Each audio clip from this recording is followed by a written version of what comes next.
as I mentioned at the top, we've got a lot of positive news on the home teams to report on. And we're going to start with barn favorite, show favorite, and I'm sure Green family favorite. Web Slinger got a stakes win in the Chorleywood overnight on Saturday at Churchill. That was a stacked field, too, for 175K ungraded. That was a legit field. And it was great to see him show up and get into the winner's circle because he's run so many good races along the way against really tough company. It's just great to see him have his day, or his night, as it were, in the sun or in the lights. In the moon, in the light. Yeah. yeah. All right. But Yeah. he, what was it like, John? He definitely earned it. Now, Joe, thank you so much for bringing it up. We sometimes we make decisions and luck runs you over. This one was on purpose. We purposely left Web Slinger out at Churchill Downs, which prior to that race, he had run there on that turf, of course, 3 times, 2 wins and a third. Now he's got 3 wins out of 4, on the turf course at Churchill Downs. And we purposely left him there, because we thought that it'd be good to keep him in a home spot for a while. He'd been bouncing around from California to Florida to Louisiana, back to bluegrass country. And we just wanted to give him a home base for a little bit. But the other was that, we wanted to avoid some of the top horses that were running in the Manhattan. And Joe, I got to tell you, there weren't that many easy horses in the Chorleywood, even though it was a listed stake. Now, the good news is that now this race is now eligible to be upgraded to be a graded stake race, which, because it was in Kentucky, of course, we know it will be next year. But I will take full credit for Webby winning it and bringing it up to a graded stakes level. It was really exciting to watch him run. First time Jose Ortiz rode him. First time going 1 mile 3/8. And basically, we're now using this as a stepping stone for the United Nations here at Monmouth Park on Haskell Day. And then hopefully the Sword Dancer, and then who knows after that. But he certainly has earned his spot. That was his 17th start, 13 in the top 3. He's made $1.4 million. He was a $50,000 purchase.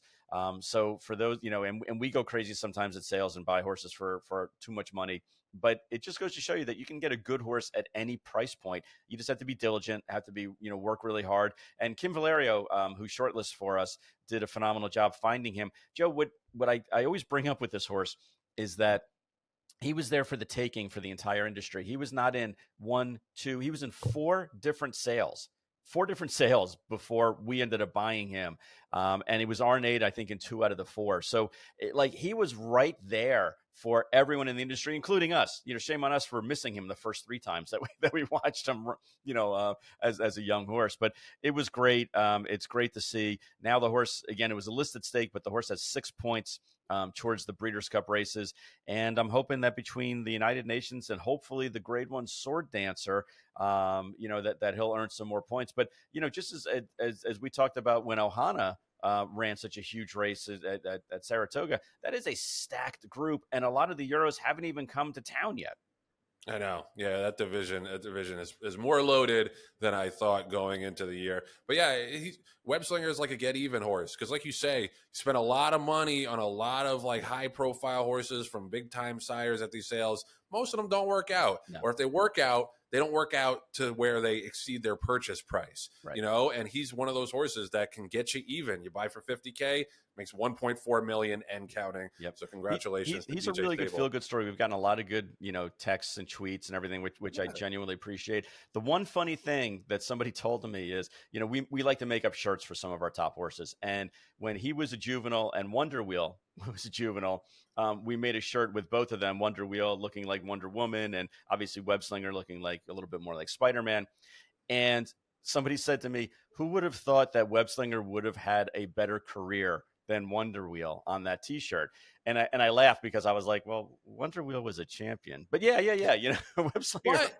He's longevity wise, he 100% Absolutely. has had that kind of career. Yep. Yeah, I mean that's and he would have won or placed in more grade 1s than she did and graded stake races. But he's the kind of horse that is a feel good horse. I hope, I've already spoken to Mark Cassie about him and we've agreed that once his racing career is over, he will always have a place to live, at Mark Cassie's farm. And he's just like a fun horse to be around. Like, he's a no nonsense. He's like the cool kid. He's like the Joe Bianca of our racing stable. He's like, could care less about anybody else, likes to, be on his own and perform well. It does interact well with others, but for the most part, he knows that he's too cool for school, and that he can be on his own. It's always like a backhanded compliment when you compare people or horses to me, but this one I'll take. I would take it as a compliment. Yeah, no, I'll take it. Web Slinger. I mean, he's just such a likable horse. Even if I didn't know you guys, I would be a fan of him just because of the way he runs. I mean, because he can compete at a top level. He's going to show up every time with a top effort. So it's the peace of mind in having a real racehorse like him has got to be. It's immeasurable for a $50K buy. Like that's what it's all about for the greens and for the industry. I'm all choked up. I don't know. You're verklempt? You getting verklempt? Yes. Yes, my Talk Italian amongst friend. yourselves. Talk amongst yourselves. A chickpea is neither a chick nor a pea. Talk amongst yourselves. Oh man, but yeah, that was terrific. We're happy for you guys, and I still have that shirt. I still rock it. It's one of my nighttime shirts. Aww. And it's so comfortable and so comforting, as I'm sure it is. Is it like a warm hug? Yeah, it is. It's my proxy hug for you, because we hardly ever see each other in person.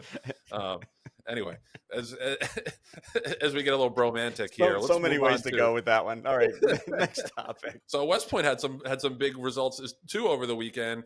We had 4 winners in total, and on Sunday, which was really cool, we had one at Churchill, one at Santa Anita, and one at the Big A. On Saturday, though, I think the most visually impressive of them was Pony Express, who was in a pretty stacked-looking maiden field. There were a couple of Bafferts in there, a couple other horses from top barns like Doug O'Neill and Mark Klatt. And Pony Express went out to the front and just widened, won by 9 lengths, really crushed that field. And he's a horse that we've had some high hopes for. This was his 3rd start. So he was about to start last summer at Del Mar. He was like 4-5 first time out, and he got scratched at the gate. And it was obviously a big disappointment. We had a ton of partners out there, but then they did like a nuclear scan, and they found a little bit of, I forget what the exact injury was, but like probably a chip or something that we had to give him some time. So it ended up being a blessing in disguise.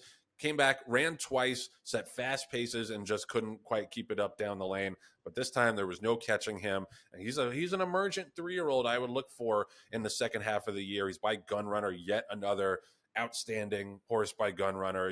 You look up, and that's got to the point where I look up and I see like a chestnut horse winning by 1,000 lengths. I'm like, that's got to be a Gunrunner, right?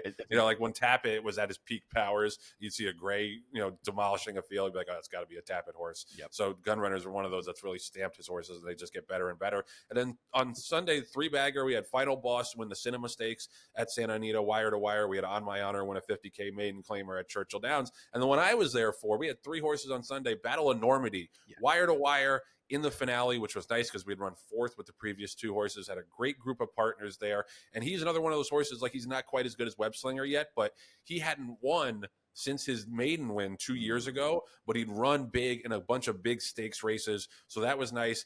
And I got to say this, I got to give it to Flavien Prat, because he's done this 3 times now. And we could, I could talk for a half hour about how much I think of Flavien Prat. He's done this 3 times now with West Point horses. I'm sure he's done it with other people's horses as well, with Ohana Honor, with Cugino, and now with Battle of Normandy. Mm-hmm. He broke sharp with a horse who had never been on the lead before, and he said, screw it, I'm on the best horse, come and get me. And that's something that should not be novel and should not be an outlier or an aberration. But you watch turf racing, especially New York turf racing, and you watch these jockeys and these trainers outsmart themselves and grab horses back. He said, no, I got the best horse. This is my race to lose. Why would I take his great break away from him and let other horses back into the race? You just shouldn't do it. I know turf racing is all about the final quarter of a mile, but when you got a good horse, you got a tactical advantage. And it took nothing. Like if you watch the replay, 2.5 nudges, maybe. And he was on a clear lead.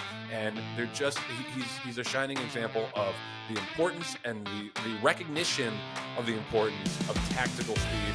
And all due credit to Flavien for that ride.